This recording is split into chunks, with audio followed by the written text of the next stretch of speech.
Video games. We all grew up with them, right? And whether or not you still play them, they continue to grow and advance right before our eyes. Graphics becoming so realistic, gameplay becoming so intricate.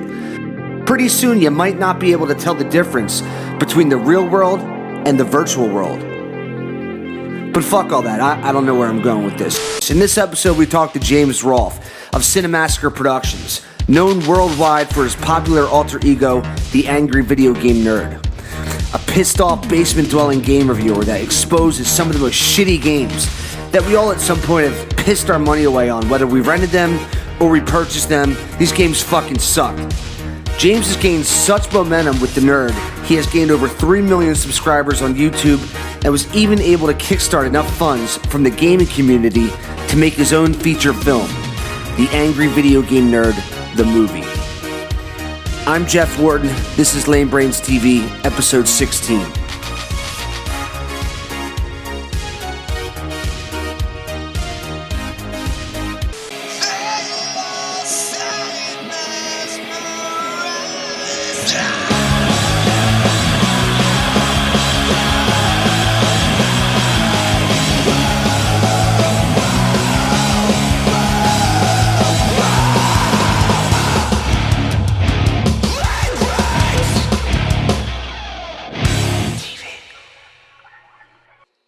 LameBrainsTV, this would be episode 16. My name is Jeff Wharton with special guest James Rolfe. Yes. A.k.a. the Angryvideogamenerd, Jersey native. We grew up in the same town of South Jersey.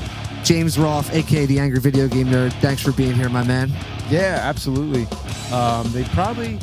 They would know you in Beerman as the cursing nurse. Beerman, it's party time. Google Beerman. Yeah, Beerman. That was fun. And they'll know your brother Rob in Kung Fu Werewolf from Outer Space. Yeah.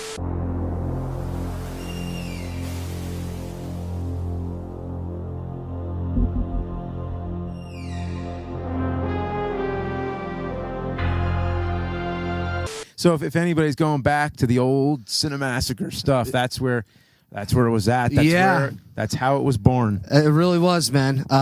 You know, just to fill people in who don't know, in our South Jersey area, it was the Burbs, and like we were talking earlier, The Pine Barrens. Yeah, you really had to you had to use your imagination to occupy time, or else you're doing heroin or something.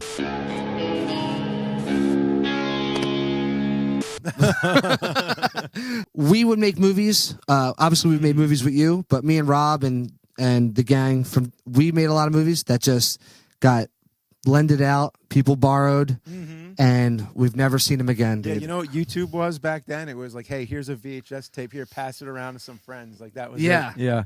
Yeah. So there's a lot of good movies we made that just I would literally pay thousands of dollars to get back, that are sitting in someone's basement somewhere. You mean like ones that you can't even get back? Oh yeah, like they were either taped over with MacGyver or fucking exactly. Fucking dumbass. Yeah, because I lost some of my really old ones. Yeah.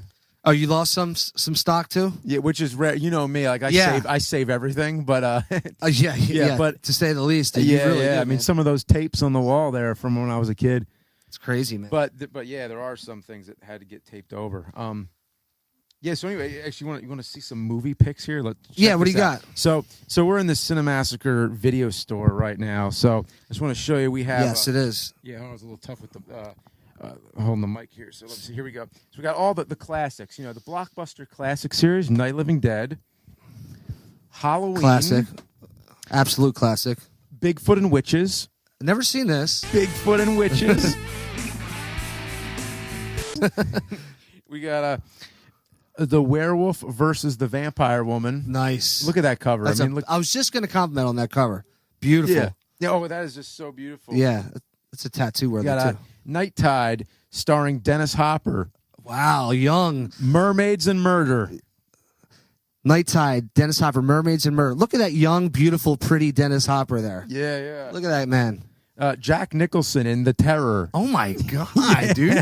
It's one of This his has got to be what 1968. 63. 63? Yeah, it's one of his first movies and one of Boris Karloff's last movies. Look at that goddamn stud. Actually, Boris Karloff still had quite some years left. Yeah. But Jack Nicholson, that's like his second or no, third. At least his third with Corman, because I know he did Little Shop of Horrors. He did The Raven. So those are the three I know. And then one of my favorite covers here, because we only have family entertainment here. Uninvited. Look at that! Like, what the hell is going on in that cover? Looks like an oversized cat eating some sort of ghoul, like gargoyle dog. Yeah. What's the premise? You'll never look at a cat the same way again. No Yeah. shit, dude. It's got some familiar faces on the back too. Oh, I thought that was Burt Reynolds at first. Like, Oh, really? what? I don't remember that. Wow. Let me just see here. So what was this? This is 70s, right? What'd you say? Let's see. 88 88? or 87. Okay. Copyright 88. I don't know, 2 dates. Wow. Yeah, that's crazy. I'm going to have to check that out sometime. So the Angry Video Game Nerd obviously has been an internet sensation, which is fucking fantastic, man. How many years have we been rolling with the nerd now? Wow, the Nerd's 15 years now. Isn't that crazy? 15 years? Yeah. 15 years of fucking A, man. Yeah, exactly. You know what's cool too? Like watching, like sometimes, like because obviously I subscribe, and it's like like I'll get when your videos pop up and stuff. So sometimes I'll go in like a wormhole and go through your archives. Oh, cool. Yeah. And it's funny to see like the young, like going back where you got looking all baby faced, and the camera quality is like fuzzier. Yeah. You know what I mean? And like, but the premise was still there, and it was still like the narration was always good. Like it doesn't matter if you were shooting with a little hand cam. Like the review was there, and the creativity was there, and that's all that matters, man. You know what I mean? Like, oh, cool. It's not all about HD everything, bruh. Yeah. High def. But it is nice to see it, like, the quality go up, and then of course like the content just like is always fire, man. Isn't it just weird to think like that we associate the past with that VHS look, and it's just kind of like thinking like the way I think back to my life, I just imagine real life looked like that. Everything was fuzzy, I know. Yeah, I do the same, dude. Yeah. When I was a kid, I used to look at like old movies, like, oh, it's like, is that how it was? Like black and white looking, like everything looked like that. Everything used to be black and white. Yeah. Real life was black and white. Yeah, I know. And then I was like, when did color come in? Yeah. And my dad would be like, so with the nerd, obviously it's your own LLC. It's you're a one-man brand. And we were kind of talking. I know it gets hectic sometimes. I know you got help now. You got a team. But before, with like having deadlines and having to put stuff out, and with the how long it takes to edit, especially your stuff is so involved with the special effects and stuff. Do you ever have like moments where you're just like, dude, I can't, like, I need to step the fuck away from this, like, you know what I mean? Like, obviously you're not saying quit, but it's just like, I need to take some time to walk away. Like, did you ever have like kind of like little meltdowns? Yeah, oh yeah, like any episode where it was just really intense, like I think like the Rob the Robot episode.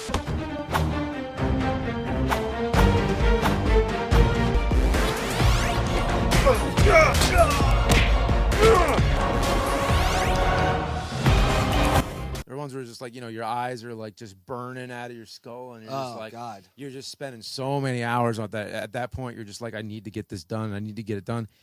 But it's always just to get to the finish line, because like, all right, I can rest once I get to that finish line. Yeah. But right now, you can't even rest, because that's always that unfinished project, is it? Yep.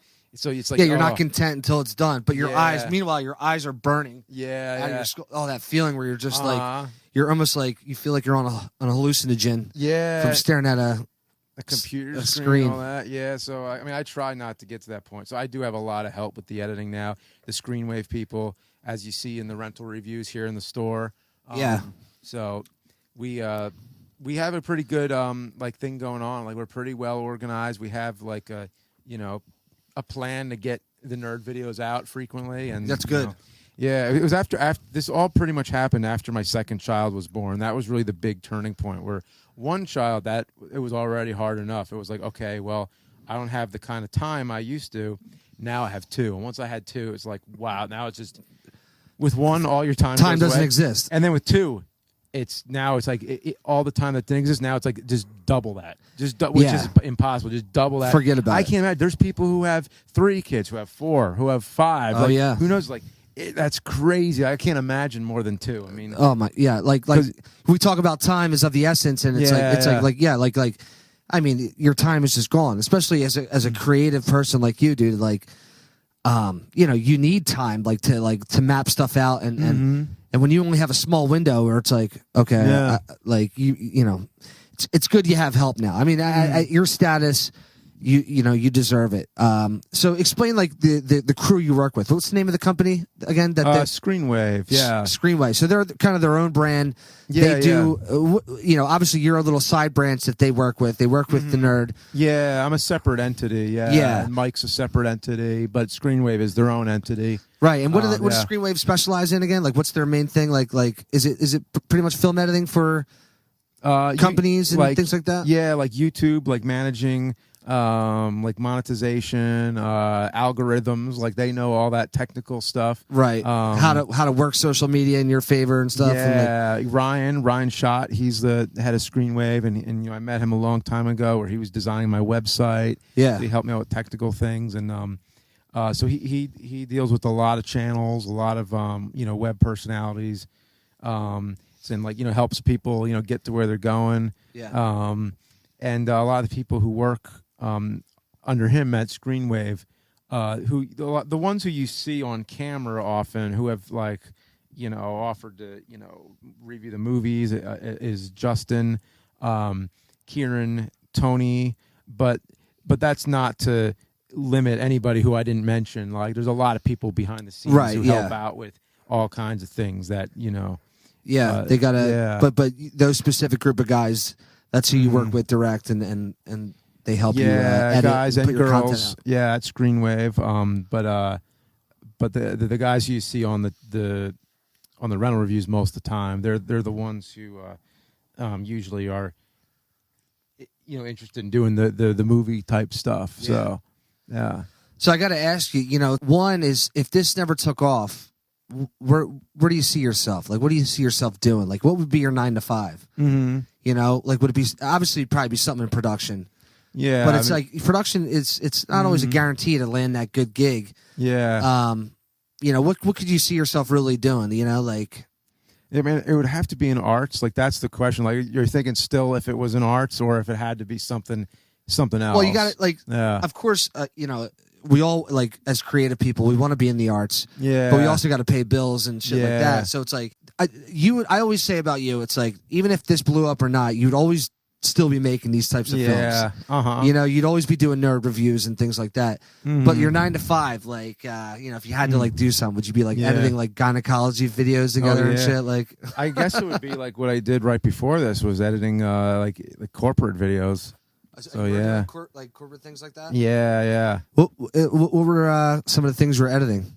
Really boring stuff. I just picture like Ben Stein, like, talking and like, this is how you use a spatula. Yeah. I actually, next chapter. Yeah. And believe it or not, it was actually ended up being me doing the voiceover doing most of it. Yeah. So I did all these like safety videos and stuff. But that was because nobody else would do the voiceover, and I had to get the videos done. So I was like, all right, I'm going to do, you know. Yeah. I mean, I was going to do it just temporary. I mean, I need to edit to something. If I don't have a voice, I can't make a damn video. Sure. So I put my own voice in, and then the boss was like, "Oh, this is good." And it's like, "Okay, I'm the narrator now." Okay. And that's fine. Yeah. So you kind of put a, you know, you weren't that wasn't like, you weren't told to do it. You just kind of did it, like, did a narration. Yeah, I mean, some things, but like, still, you had to get the information. I mean, it was complicated. Like, you had to get either safety videos. Like, I don't know safety. Like, I can't do stuff. But like, I don't know safety. Fuck you. Yeah. So like, somehow I had to get the videos done one way or another. But boy, that was like some disorganized stuff. But that's a whole other story. Where was that? Did you work? Were you in like Philly doing that, or where was that at? Like, I can't say because I don't want it to connect to well, certain individuals. No, I but need like, the yeah. exact zip code and the exactly. street. No. And- But even that, like, I make so many degrees of separation where it's so separated you'll never Sure, find it. Yeah, I got you. I don't want to give clues. So Yeah. yeah. But I would see myself doing something like that. It would be editing videos. I was editing wedding videos after that. That's a good too. gig, actually. Yeah, right after. And with wedding videos, at least, you know, people who get the videos are happy. Like they're, you know, it's a special moment for Right. people. You're where- really capturing time there, and yeah, something that only happens once in their life. I mean, it happens Yeah. if they get married again. But. So at least you know that, you know, somebody's. It's important to somebody. It's gonna make them happy. Whereas these safety videos, nobody gave a shit about. So yeah. yeah, and I know so because they sat.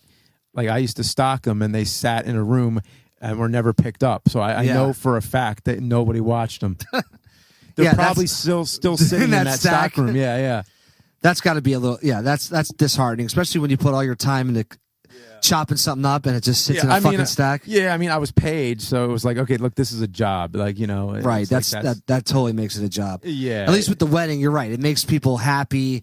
You capture a piece of their time in like this beautiful edited package. Yeah. I worked at a liquor store. I would say that was just about as thrilling. It was like, you know, just put the beers on the shelves, you know, in the cooler, and it's like, and then people grab them, and when they grab them, you put some more in there, and like, carrying kegs was the worst though. When you had to carry I worked at a liquor store too. Yeah. I worked at Canals in. Did you work there? We worked at the same place. Are you serious? Oh my God! Wow. Really? How old were you? Boy, when I worked there, I was like 23. Okay. I think. Yeah. Yeah. Well, that's funny. So when I worked so you got about 3 years old. You're 3 years older than me. Real quick, is that the dude from Star Wars, the one general? Yeah. The Curse of. Dude. You got a whole row. Of Dude, you them. know who that is? That's Darth Vader. That's Dave Prowse. Yeah. Okay. So, Peter Cushing, because George Lucas was a fan of all these movies. Yeah. And the Hammer films. So, Frankenstein, Dr. Frankenstein, who was in all 6 of the Hammer films, played by Peter Cushing. He cast him as Governor Tarkin in in Star Wars, and Dave Prowse, who was was Darth Vader in the suit. All I see is this: you were right. You were right. Yeah, although unfortunately that wasn't him when they took off the mask. This is a whole other topic. There's a really good documentary called "I Am Your Father." If you want to know all about Dave Prowse and how many times he was screwed with the Star Wars movies, like first of all, he didn't know that they were going to dub his voiceover with somebody else, even though James Earl Jones is so amazing. Like you can't imagine anybody else. But but originally, like he had no idea, and then on top of that, like he came up with the idea of Luke being Vader's son, and then Lucas took the idea and ran with it, and then this is according to this documentary. I mean, this is his take on it, but. And then also the third thing was that he was finally going to get unmasked and they were going to show his face. Yeah. And then they just found out that like, oh yeah, they just filmed it with somebody else. Ooh, that's yeah. And they actually refilmed it. Like they refilmed the scene now, like all these years later with Dave Prowse in it. But they couldn't show it. They lead up to it the whole documentary, and then they just they can't show it because of copyright or something. Oh man! But also it's so sad for such a film that just became one of the biggest films ever to get fucked like that. As an actor, like God. And then of course we know Christopher Lee, who was in the Hammer Dracula films, yes, became Count Dooku in Attack of the Clones. So. He was always going back to the Hammer this films. is him beardless, obviously. Yeah, that was back in the 60s. Taste the blood of Dracula. Yeah. I mean, Christopher Lee was a totally different take. Like, it was a very different Dracula than Lugosi. Very nice. But he is also, like, just as iconic. Oh, it's yeah. Second, the most second famous Dracula is Christopher Lee. Yeah, definitely very admirable performance by him, man, as Dracula. So I want to ask you, with the nerd on the come up, what was, if you can recall, what was like one of the first videos that you saw really starting to take off? Like Like, obviously, you started posting. What year was it? It was 15. The Nerd's been alive for 15 years. Mm-hmm. I'm not that good at math, so but so 2004, yeah. But it was only on VHS tapes then, so it didn't really make its public debut till 2006 when YouTube came around. So it was early 2006. Episode 3, Karate Kid, and then that was the first one people were like watching, and it was like, okay, wow. Because then I posted all 3, the Nerd trilogy. So it was like that's it, just a trilogy. I'm done.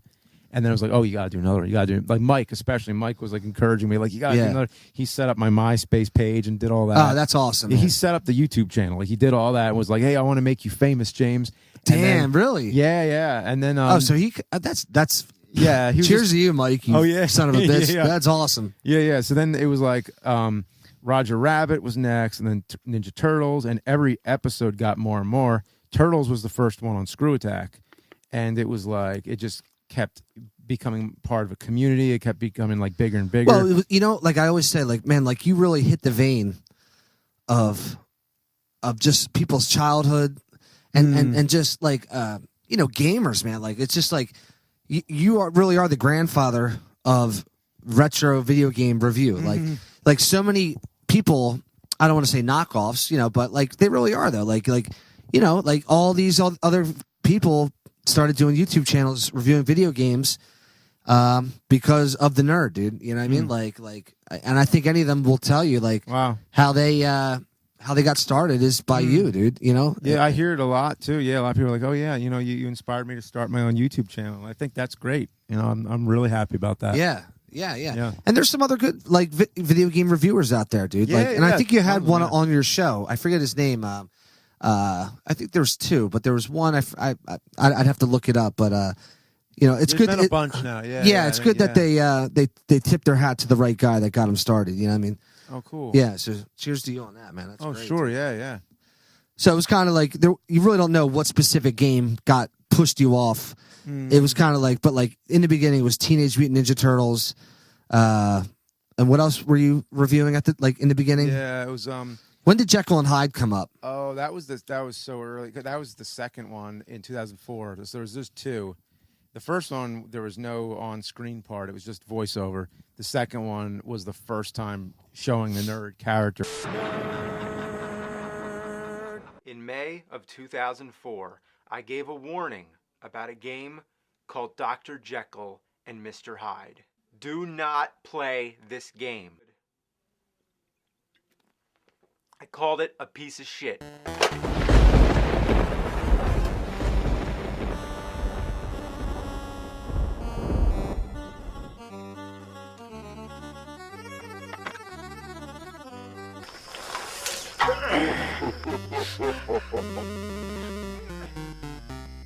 Fuck you. And I was just making it up. I was just like, here I am. I'm just gonna just put on this shirt, whatever, and like put some pens in the pocket. I'm gonna be like nerdy, whatever. Like I was thinking like Revenge of the Nerds, like one of those movies, right? So yeah, that was it. And I was really drinking Rolling Rocks too. That was what I had. That's what I had in the fridge at the time, and that is what has become the Nerds brew. Isn't now. that funny, like, man? Everybody comes to me like, oh, like at a bar, it's like, oh, you want a Rolling Rock? It's like, yeah, I drank that in the videos. Like that was. Yeah. I mean, I'll have a Rolling Rock. If you want to offer me a Rolling Rock, but like. So many people think it's like my number 1 beer. It's like no, it isn't. Yeah. Well, they, like again, they see it on the video and they, that's what he drinks. That's his thing, man. Yeah. I mean, Rolling Rock's good. I'll have a Rolling Rock. For a cheap beer, dude, Rolling Rock. Like I mean, when I bought it there, it was $5 for a 6-pack. I'm like, that's how can you? Beat and it that? Is pretty smooth and good tasting, dude. Like for a cheap beer, like a light, smooth beer. Yeah, it's like totally like you can't beat it. But no, what? I mean, definitely a big Guinness guy. Yeah, you like more darker, heavier beer, like. Yeah, I mean, not always. Like Guinness is kind of an exception. It's all about the nitro for me. But my favorite brewery is Weihenstephaner. I like the German beers. German beers are my favorite. Yeah, I like Pilsners. Shit like that. Weihenstephaner makes. They make all kinds of. My favorite is probably the Crystal Weiss, which is a Hefeweizen. But it's like Hefeweizen, yeah. I really like Hofbräu, and everybody here calls it Hofbrau, but it is Hofbräu. I've been to the Hofbräu house in Germany, and that's how they said it. So Yeah. I've That's been cool, to man. Oktoberfest, and that's where we went brewery hopping in Oktoberfest, which ended in That was probably a great time, man. well, yeah. Oh, Oktoberfest. Yeah. I've never stepped foot on foreign land. I've never been overseas, Oh, dude. okay, Yeah, cool. like- Yeah. So Then I ended up hungover in Austria hungover on a train to Austria the next morning. Oh, brutal, dude. Just thinking about that, like, it makes me feel hungover. Yeah. So you've been overseas. Where have you been over there? You obviously been Germany. Okay. What are some of the spots you hit over? I mean, I have a lot yet to go, but I've been to Germany. I've been to Munich. I've been to I haven't been anywhere else in Germany. I've been to Austria. I've been to the UK, England, and Scotland. Nice. So pretty much from London to the Edinburgh area. That's definitely on my list. I got to hit that up. Yeah. And I've always wanted to see Australia, too. Like Australia. Oh, yeah. But I'm not much of a plane guy. I hate planes. Oh, yeah. That's a plane. That's a fucking plane ride, That's dude. a plane. It's a fucking plane ride, yeah? Yeah. Yeah. There's Japan is a huge one on my list. I gotta go to Italy. I gotta go to Hawaii. I've been to Hawaii when I was younger. Beautiful spot, man. It Cool. really is. So just to kind of like cut in there, like, we're talking about different spots on the map. All right, so you live on the East Coast. In your line of work in entertainment, especially someone who's, blown up on YouTube, a lot of your peers live in LA. And you Yeah. even said a lot have moved to Japan. Yeah. Yeah, so as I guess is LA. LA is obviously it's a melting pot for people trying to make it and who work in the biz. But I never knew Japan was like that. Is Japan kind of like the same? Yeah. In film school, everybody I know, not everybody, but like a lot of people from the film department moved to LA, and a lot of people from the animation department moved to Japan. And to this day, I know more and more people that are always moving to either. But it always seems to be those two places. It's either LA or Japan. Yeah. And Japan, like Japan, Yeah. I never knew. I never knew that was a melting pot for that stuff. Yeah, But I guess so. People love it, and like I imagine I'd love it. I just haven't had a chance to go yet. But when I was a kid, or when more specifically when I was like 14, 15, I was all about Japan, and I was like I want to visit there someday. Yeah. And everybody I knew was like, Japan? Like, why would you want to go to Japan? Like, nobody really saw it the way I did. And then I realized after all this time, now I'm validated. Now everybody's into Japan now. So yeah, I was right all along. Japan is the shit. Yeah. That's crazy. So here's something I want to really ask you, dude. You have Macaulay Culkin here. Yeah. This is the worst one of all! Wow, people ask me why I'm so angry. It's because these games ruined my childhood. Your childhood?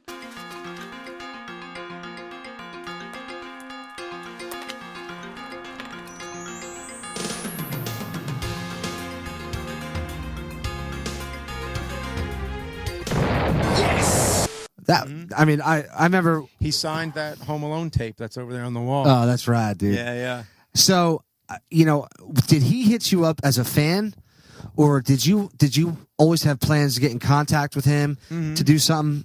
Explain that, because that was a trip, dude. Seeing him, Yeah. like oh shit, dude, that's James with Macaulay Culkin. Yeah, that's awesome. Yeah. It's funny. I got a lot of texts that night when that video went up. Like Amazing. Yeah. Yeah, it was awesome. That's cool. What did that feel like just to see that video come up? And Dude, then, I'm looking at like such an icon in my upbringing. You know what I mean? And like growing up with that kid on the screen and seeing him all over like Hollywood magazines and stuff like that. And then to see him just next to like a friend of mine, like just kicking it. I'm like I'm like, wow, man. Like this is great. This kicks ass, dude. Yeah, he was so cool too. Like, he seems like a real humble cat, man. Yeah, like we had him here for 2 days, and we just we were hanging out, and we had a great time. I remember it was like the same way when we filmed the videos. Obviously, he has had a lot more acting experience than any of us. He's been doing it since he was a kid, so there was like no question about it. It was like, okay, like here's here's a script, see what you think. And it's like, Yeah. okay. And like you just knowing he's got it, but, Right. but then when we would record it, it was just like carrying on business like usual. Like it just felt like doing any video with your friends. There was nothing different or anything weird about it. Yeah. It just felt perfectly normal. But there were those little moments when it snapped in my head where, like, when I had him say the line, like, oh yeah, say the line about the pizza, a lovely cheese pizza, whatever.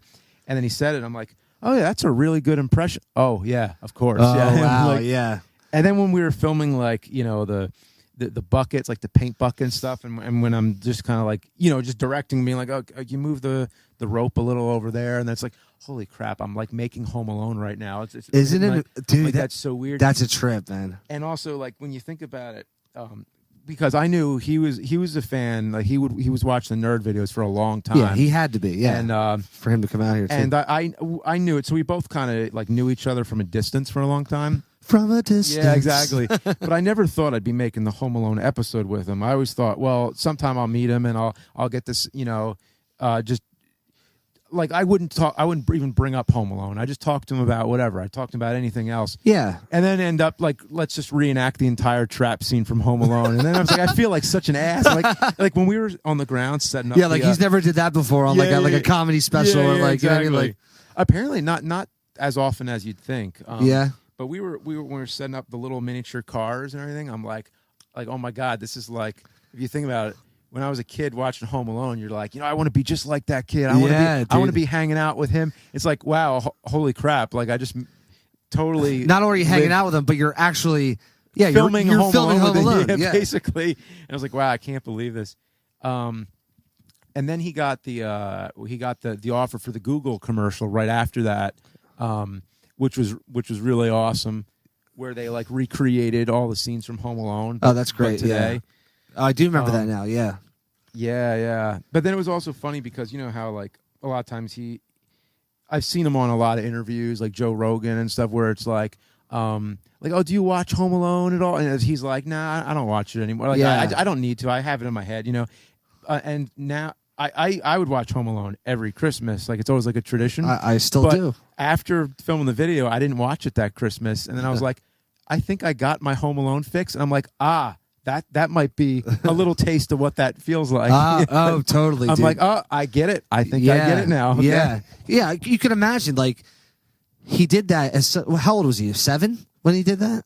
Did he Probably, mention his age? I think he was 10. 10? I could be wrong. I mean, probably around 10. I'm going to say. I put him in the category where he kind of got pigeonholed into a role, almost like a Steve Urkel type dude, like that like dude's a funny kid, a little bit like a badass, like Bart Simpson type kid. a big example of that is Screech, Dustin Diamond from Saved by the Bell. Okay, yeah. Like even like you don't even like when you see him, you don't even think of him as his real name. Yeah. You think of him as Screech.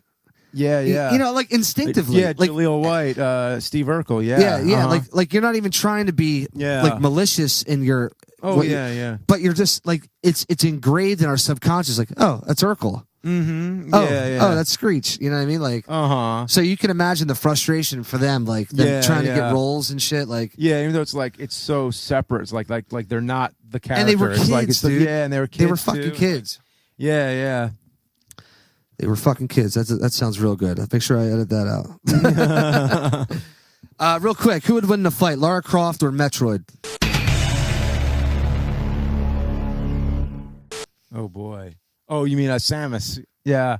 Samus Aran. Yeah. Yes. I would think Samus because she's got more of the artillery. You think so? She got the screw attack and like all those weapons. But you think that's enough to take out the clever and very nimble Lara Croft? You got to think Lara Croft has been. Yeah, she's really got. I mean, Lara Croft would really have to outsmart all the weaponry of Samus with like the bomb roll and all that type of stuff. Yeah. We're talking about Lara Croft. Was there really a cheat code where you can make her naked? I have no idea. I mean, I remember. But dude, hearing, you're the nerd. You know video games. Yeah, no, I remember hearing rumors like that about Mortal Kombat. Yeah, like, yeah. That's just me. I was talking with my friends like before I came here. I'm like, wasn't there was that just a rumor? Like Like, could It you is funny. I mean, it's just a funny idea. Like, oh, what's the point? Like, what, just see video game characters naked? It's dude, her 16-bit body is so hot. Yeah. The Atari porn games. I mean, it's just ridiculous. Like, just ridiculous stuff. So, have you ever got starstruck? Oh yeah. Who? The biggest starstruck, Ozzy Osbourne. Yeah. Oh. Do we have that picture? Yeah. Oh yeah. Was that book? Is that album? Oh, here it is. Okay. Yep. So we got a picture of James with Ozzy, and just to fill you in too, this little Bible here, this is a book of all the concerts that James went to, and these are the ticket stubs. Yeah, I saved all my ticket stubs since Metallica. It was my first concert, '98. Yeah, there's a picture in here of Ozzy. I have a blown up version of it. I think it might be on the wall over there. But yeah, I'll have to get a picture of that too just to kind of cut scene to that. That's amazing. You have all those stubs, man. Yeah. So. Yeah, let me see that again. Yeah, here you go. If you want to hold it up to one of the cameras. Yeah. Actually, watch out. We're losing Phil here. So. Hey, put me back, man. We're not gonna have fucking dragons jumping out of the PA and shit. God it's just damn. you and me and the music, and that's what makes it real. Stop! I like when you stop the band. Stop! I want to see more, and I'm watching you like a vulture. Yeah. He's got that Louisiana, just cool ass rose again. I want to see. Oh yeah, there you go. So I don't know if it'll. And I have the scan of it too. So like, we'll do a scan too, but that'd be cool to cut into that there. James with us. yeah, it was a surreal thing because it's not often when the celebrity who you're going to get a picture with is sitting in a throne with a big with a big banner hanging above him. Yeah, that is pretty. yeah. I mean, it was just surreal. It was That's enough to get starstruck. Like I got frozen. Like that was like one moment where it's like I had all this stuff I wanted to say to him, and then I got up there, and to begin with, they were moving the line through really fast, and like I just froze up when I looked at him because like as soon as he like looked at me through like the tinted glasses, and I could kind of see his eyes through it, and I was like, oh fuck, it's Ozzy, and then I was like, oh holy no shit. And also the entrance. He made the best entrance I've ever seen because, all right, I guess I got to keep going into it then. Go ahead, man. So, all right. All ears. So this was at Tower Records in North Philly. In 2001, Down to Earth came out, the new album, and you had to show up at the record store at midnight when the album came out. Yeah. And they'd give like the first 100 people a wristband. You had to go home with that wristband and come back like later that same week, and it wasn't the next day. It was like, this was like on a Tuesday or something. Yeah. And then you had to come back on Friday with that wristband. With the wristband on. And then that's a serious commitment. Yeah, so we stand in line there, and like, WYSP was there and everything. And we're in line, and they're playing WYSP rocks. Yeah. And we're standing there, and everybody's all in this line with like the barricade, and we're behind the back of Tower Records, like in the alley like area behind it. Yeah. Or like the I mean, it wasn't really an alley, but it was like the back of the store. And then all of a sudden, see all these police lights, like these lights coming in. Oh shit. And then so he comes in like a van with police cars behind him and a V formation of motorcycles around the van. That's power right there. Yeah, baby. and they just came right in, and then Ozzy steps out of the passenger seat and then steps up to a mic and this says something like indecipherable to the crowd, and then everybody goes fucking ape shit. And then they just started like, and then everybody's just going nuts, and like they start blasting the music. Sick. And then people start like almost like moshing in the line. Yeah, they And were it's stoked, like, dude. Yeah, and then finally they start getting us through and getting us into the building, and then it's just like, oh my god, and then there he is on the throne, and it's like, fuck, oh man, that's and badass. then, dude. He's such an icon, dude. Yeah. He's the godfather of heavy metal, dude. Like, Black Sabbath really just started heavy metal, I think, dude. You know what I mean? Like proto metal. It was like a new, like Priest made it metal, but they were the first ones. Like like to go that dark route. Like it wasn't your typical like rock and roll. Like it was like it was different. You know what I mean? Like Sabbath was just like this is rock and roll, but it's something else too. Like You know, the first person to do anything, it always has to be like by an accident of some kind. Oh, sure. And then it's like, then you know what it is, and then the next band comes in to really like focus it into something else.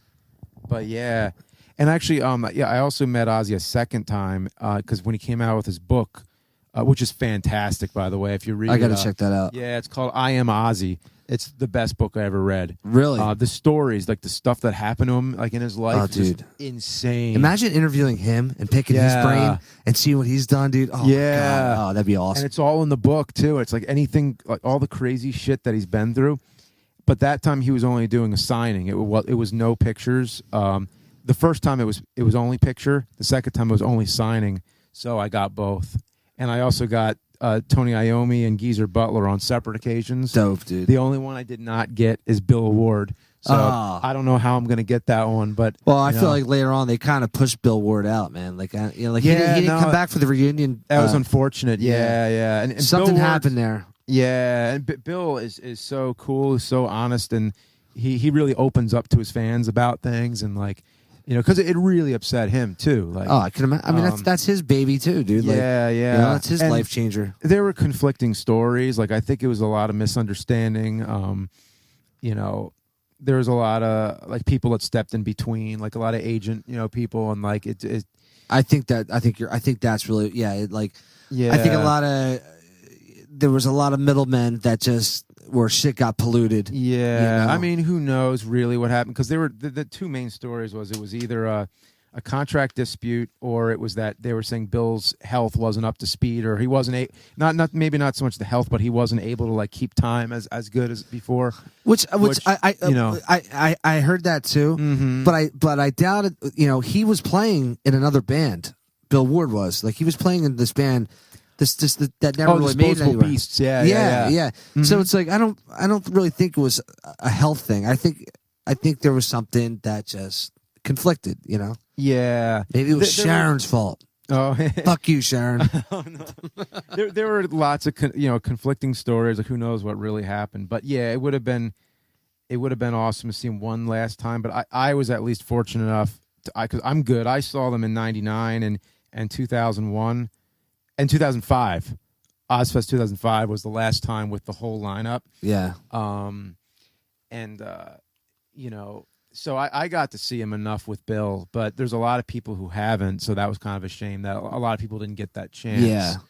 He's important, man. He's got a different style of drumming too. That's It's really like jazzy, but it's hard hitting and it just kicks ass. Like, so, what other celebrities have you met? Obviously that's a big one. Obviously getting starstruck there. But like, who else? Anyone you could think of where you're just like, holy fuck. Oh boy, I mean, I could probably go tons of them, but that was the only time I remember being like holy shit, where I really froze up. Because at that time I don't think I met many celebrities either. But a lot of times I'll go to conventions and get a picture, an autograph, or whatever. Yeah. So I've done a lot of that, and that helps me out because I do that now, and I like people come to me to get my autograph. Yeah, and I understand. Yeah, so when I see somebody who's like frozen up, like I understand. So being on both sides of it has really helped. Yeah. So when I see somebody who's like all nervous, like I'm a little awkward. It's got to be myself, a good feeling though, man. When someone comes to see you because they love what you do, man. Yeah. So I try to do what I can to make them comfortable. Just be like, hey, it's all right. It's okay. Yeah. I've been there too. It's no big deal. It's like, okay, just go run to the bathroom, clean up the piss in your pants, and just come back. Yeah. The only really famous person I met, and it's really like kind of funny. It's a funny story. Driving into Long Beach Island with my friends, and we're passing by this venue, and it says playing tonight, Vanilla Ice. I'm like, wow. I'm like, really? I'm like, turn around, dude. I thought it was like some sort of like cover band or some shit. Yeah. And turn around. Yeah, I'm like, turn around. So we bust a Yui. We walk in. It's like 3 p.m. on a Saturday, and lo and behold, dude, there's Vanilla Ice just sound checking. Oh, really? On stage. Yeah, and there's like no one in there, and like two of my buddies were there. I'm like, come on, let's go. He was like taking a break. I'm like, let's go. Talk to him, dude. Like, and they're like, no, dude, I can't. So I went up, man. I never act like. They're just people, so I just kind of say like like respectfully. I'm But hey, man, I'm like, dude, I'm a huge fan. I grew up on you, man. Like, it's really good to see you, dude. Like, he was super cool. Talked to him for about 10 minutes. He gave us tickets to the show that night. And, dude, real shit, it was one of the best shows I've ever seen. Like, wow, that's awesome. it was Vanilla Ice. This is when Vanilla Ice was transitioning. He was like doing like, he had like a band with him.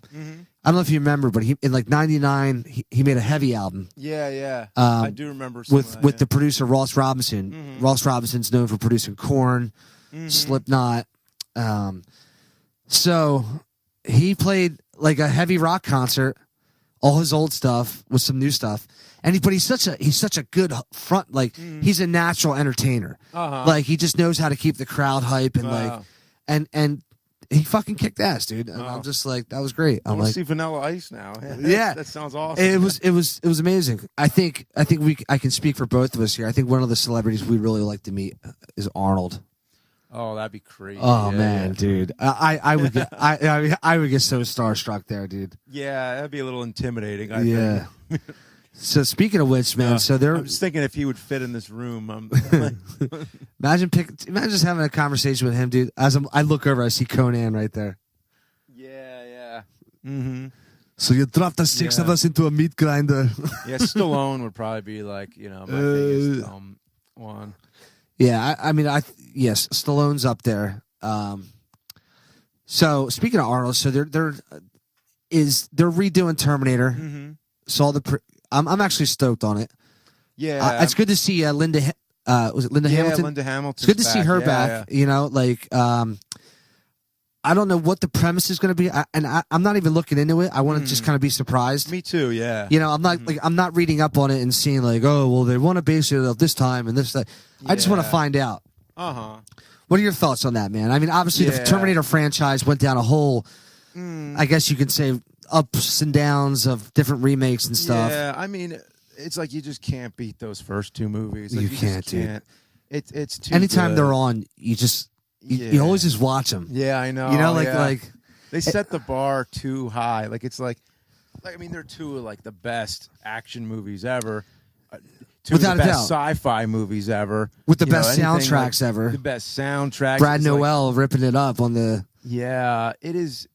It's so tough to top those, and I liked most of the sequels to a certain degree. You know what I mean? Even for entertainment wise, I could give like, it that. Look, they're fun still. It's like I still enjoy watching the sequel, so I'm all about seeing another one.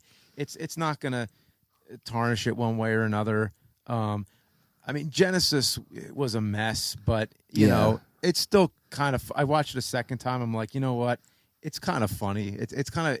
It's for entertainment. Yeah. Like if you're like the first two, you walked away from that feeling like empowered, like changed. Like that was amazing.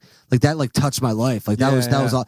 The other ones are just like Genesis is like, oh, how many times can we time travel? You know what I mean? Like and change the future and then and do this. And plus, I wasn't a big fan of John Connor in that one. Like I forget that actor's name, but. Nothing against the dude, but I just felt like it could have been a different dude. And then also, what was the Terminator with Bale, Christian Bale? What was that one? Oh, Salvation. Yeah, I think that one should have been all about John Connor and fuck this half human. It should have been John Connor in the Resistance fighting. Yeah, the Terminators. You know, but they had this conflicting story of this fucking dude. What was it? That's the part I didn't like either. Yeah, do you agree on that? You know, like 'cause when I saw the preview, and I saw Christian Bale as John Connor, I was like, they nailed it, dude. I'm like, that's a fucking bomb ass choice. Like, you know what I mean? Like, that was good. Yeah. So there were parts of that movie that was good. It was. I agree. Yeah. Also, so the guy who I forget the other guy. He was basically like he was like a prisoner or somebody, and then they turned him into a cyborg, basically. Is that what happened in that I movie? think so. I'm trying to remember. Yeah, was that? It's been a while for me. I just remember the half Terminator, half human, and it was just like I'm like, this guy doesn't have to be here. Like yeah. You know what's incorrect though about the first movie was that they call him a cyborg, and he's not a cyborg. He's an android. Because, really? A cyborg is, I think, a cyborg is somebody who's a human, but they have robotic parts. Like RoboCop's a cyborg. Yeah. Because, he's basically he's a real person, but they had to replace like most of his body with like robotics. So that's a cyborg. An android is basically just a type of robot. They're totally artificial, but an android is a very realistic humanoid robot. So I guess. yeah. Well, was he ever referenced as an android in that at all? They never call him an android, but in the first Terminator, Kyle Reese says he's a cyborg when they're like in the car and he's talking to Sarah. He's like, he's a cyborg, you know, human tissue and metal underneath. Yeah. So they made a mistake there. Yeah. Yeah. Great movie, but Yeah. a little bit of flaws there. I love the God, the soundtrack. It's especially Yeah. I love how they kept the same guy too, and like you could just tell he upped his game. Brad Noel, like obviously they kept the same theme. And And then it's just the second one, like they just it sounds like real metal, like yeah. It almost sounds like it's like in a factory or something. That's what I love it. And that movie had like this bluish hue look to it, which was like it was just like it was fantastic looking. You know what I mean? Like, and now everybody tries to do that look.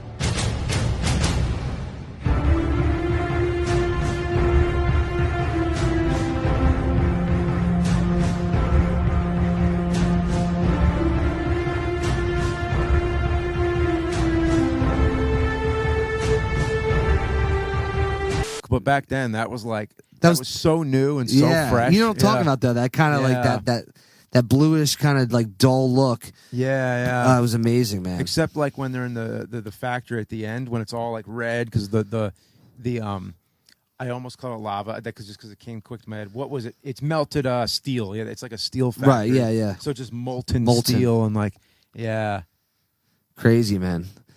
And I think that then came. he goes down with the thumbs up. Oh, and it's dude, like ridiculous, dude. You just get choked up. Like, Oh my god, dude, amazing! Yeah. I listen to that like I'm such a soundtrack nerd, dude. And like I listen to that soundtrack just like without the movie too. Like I literally like listen to that, and it's like here's a fun fact about that. In T2, Arnold Schwarzenegger only said 75 words. Oh, really? He said only 75 words. So I was doing the math, like you think about it, like you think the guy probably got paid like $20 million for that movie. Yeah. So he was getting paid like $40,000 a word or some shit like that. And one of those words was dickwad. He gets a check in the mail. Yeah. Thank you for saying dickwad. Here's 50 Yeah, G's. exactly. Yeah, Here's 50 G's. Yeah. So is there anyone in particular like that you would love to have on the couch and just like film with? Obviously you had Macaulay Culkin, but like if you could get like if you could send a list of 3 actors, actresses that you can get here and film skits with, who would it be? I mean, I know it's kind of tough to put you on the spot like that, but like because there's so many, but like if you can think of anyone. Let's see. Stallone. That'd be awesome. Jackie Chan. Okay. Yeah, you're a big Jackie Chan fan. I remember you did like a little doc on him. Sigourney Weaver. Nice. Yeah. Nice, So dude. those are 3. Get away from her, you bitch! Yeah. I hope they make those other Alien movies with her, like bring her back somehow. Yeah. But People hate on Alien 3, but I can understand. yeah. But I liked it. I thought I thought I had this weird, dark, Yeah. kind of off approach. Yeah. But it was different. Like I could see it either way. Yeah. yeah. So who was the director on that? Was it Ridley? No, it was David Fincher. Yeah, all right, Stallone, Sigourney Weaver, and who else did you say? You Jackie said Chan. Jackie Chan. You got my mind on action, so I was just thinking of like action stars. Yeah. Well, Jackie Chan's a beast, dude. I mean, that dude doing his own stunts for that long, I mean, some ridiculous fucking stunts, man. Like, It was like Project. Oh yeah, I mean, like, boy, I got them all. Like, all right, so like, I love it, dude. You got Project A. he falls from the clock tower and he does 3 takes where he lands. I remember on the, seeing. Yeah, Oh God, and there dude. is no padding. There's nothing. He just does it for real. There's also What a freak, dude. yeah. Do I have police? Yeah, here it is. All right, police story. This one's also he does some pretty crazy stunts in there. There's like when he's hanging on the bus, and then like there's the one where he drops from the pole, and it's like I forget how far, like 100-foot drop or something. And on the way down, he goes through all these like electrical lights or whatever. So he got like electrocuted. Plus, he like fell and like broke his ribs and stuff and everything. And yeah, but you watch the scene when he lands, he gets up and keeps acting. And there's no cut. Like he keeps What a beast. going.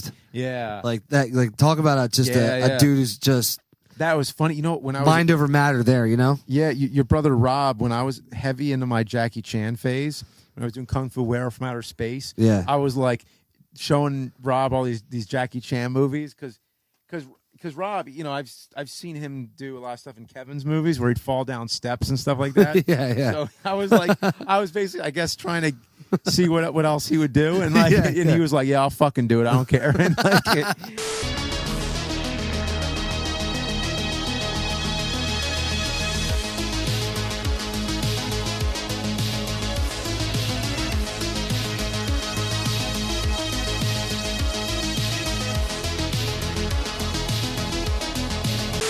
And yeah, That's great, man. yeah. He was like, "I won't promise you Jackie Chan, but I'll still give you something." Yeah. Yeah, Rob loves. I mean, it's a shame because he kind of burnt out on it, like just like his passion for acting and stuff like that.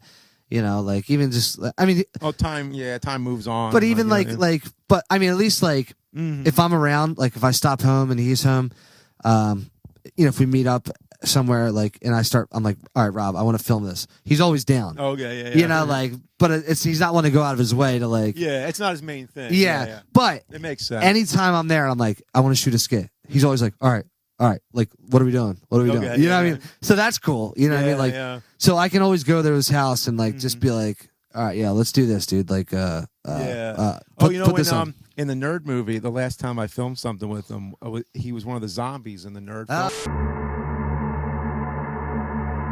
That's right. That's right. And nobody, it was a surprise. Like nobody told me. So when they had all the people as the zombies, and then like this one zombie comes up to me, and I had no idea that it was gonna be Rob. Like one of the zombies chasing me was him, and I was like, "Oh my god, that's like, crazy!" Shit. Yeah. Oh wow, you really had no idea he was coming to set that day. Yeah, I didn't know until I saw him. That's amazing, man. Just to kind of pick your brain, we got Mark Hamill as the voice of Chucky for the new Chucky. What are your thoughts on that, dude? Oh, that's awesome. And my friend Bear McCrary is doing the music for it too. Oh, get the fuck out of here! Yeah. What's he? Is he? Does he stay in the business? Like, does he do like a lot of soundtracks and stuff like that? Yeah. What's his name? Bear McCrary. Bear McCrary. Yeah. He did Battlestar Galactica. Oh wow. He did The Walking Dead. Like he's the main. You know, he's the composer on it. He did too many stuff to name. He did the God of War games. Oh wow, dude, that's it. He just did the new Godzilla movie. Oh, he is like he's in the business. Yeah. So Mark Hamill is the voice of Chucky. It's funny because when we were at a convention today for the Nerd, and he was, you know, you were doing some not really Q&A, but you were just showing some video clips and some funny stuff. And what's the actor's name again who does the voice of Chucky? That's fine. I'm looking at Child's Play right there. Oh, there you go. Brad Dourif. Yeah. Yeah. And, awesome actor, Brad Dourif. Yeah. So they were talking about a movie called Combustion. It's up there. Spontaneous Combustion. Spontaneous Combustion. So, Spontaneous Combustion. I'm going to cut to a clip right now. So check out Spontaneous Combustion. In the spring of 1955. Okay, Brian, Peggy, very soon. Ready now. Ready. A secret experiment began. An experiment that left one survivor. The vital signs are all perfect. There's no signs of radiation. Now, the child has become a man. Well, that looks like you've lived. Got a slight fever. A man who doesn't know the secret of his past. My parents didn't burn to death, they drowned. Something's happening to me. 2 people I know burned to death. Or the terror of his future. They're watching me. Nobody's interested. Before his enemies can stop him. Step back! Before his gift will transform him. The doctor can save your life. There is a vaccine. Sam Kramer must uncover the mystery of his own life. By all rights, you should never have been born. And if it wasn't for me, you never would have been. And fight fire. I will use my gift. With fire.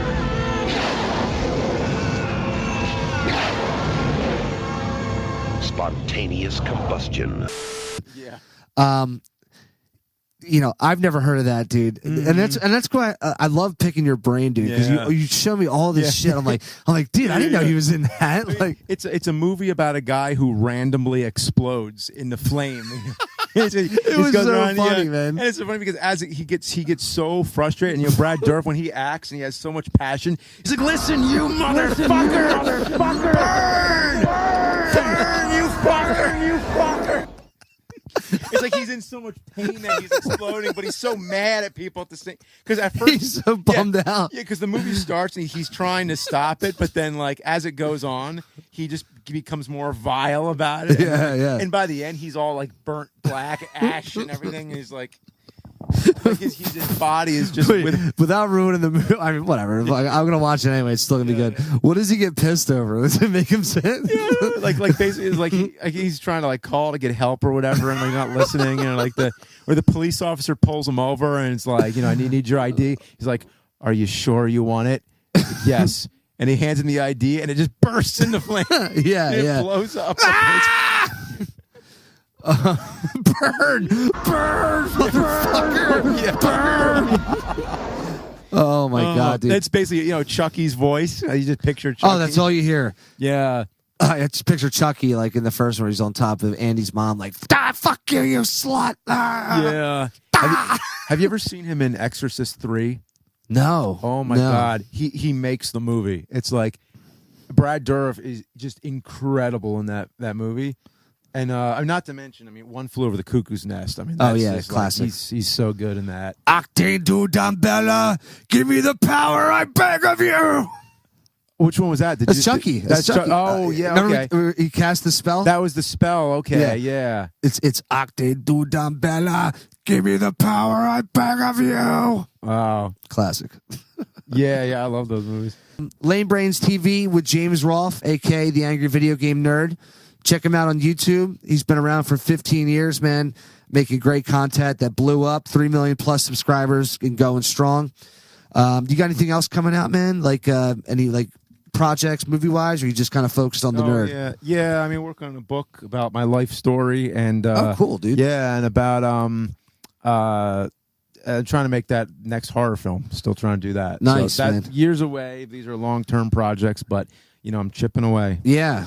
Well, let me know about the horror film, man. You know, I'm down. Like, if you need a hand with it, bro, and just you know, I just love being a part of that stuff, dude. Yeah.